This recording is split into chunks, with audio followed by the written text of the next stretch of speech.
पाकिस्तान का परचम होगा बुलंद से बुलंदतर। पेरिस ओलंपिक्स के गोल्ड मेडल की खुसूसी तकरीब पाकिस्तानी वक्त के मुताबिक रात 9:15 बजे होगी। अरशद नदीम विक्ट्री स्टैंड पर खड़े होंगे। फातिह एथलीट को तलाई तमगे से नवाजा जाएगा।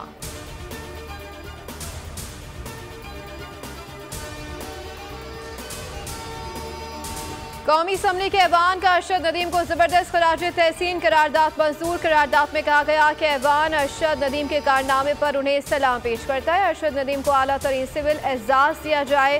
कामयाबी ने जश्न आज़ादी की खुशियों को दुबाला कर दिया।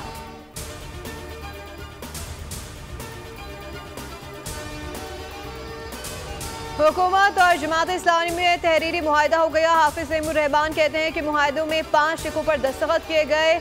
घर नहीं जा रहे, तहरीक जारी है। लाहौर, कराची, मुल्तान, पेशावर और दीगर शहरों में जलसे करेंगे। ताजरों से राब्ते में है। मुआहिदे पर अमल दरामद नहीं हुआ तो मुल्कीर हड़ताल की कॉल देंगे।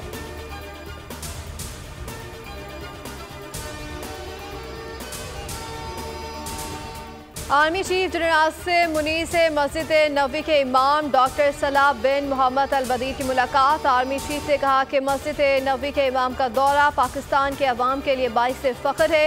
डॉक्टर सलाह बिन मोहम्मद अल बदीर ने कहा कि पाकिस्तान मुस्लिम दुनिया में अहम मकाम का हामिल है। पाकिस्तान खत्ते में अमन और इस्तेकाम के लिए अहम किरदार अदा कर रहा है।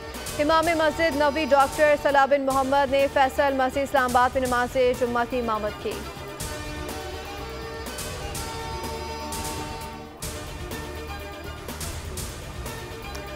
और जश्न आज़ादी के रंग शहर शहर सब सलाली परचम लहराने लगे। बच्चों ने घरों और गैलरीज में परचम लगा दिए। गलियों और बाजारों में भी हरे रंग की बहार। झंडी और बैजेस की खरीदारी भी जारी।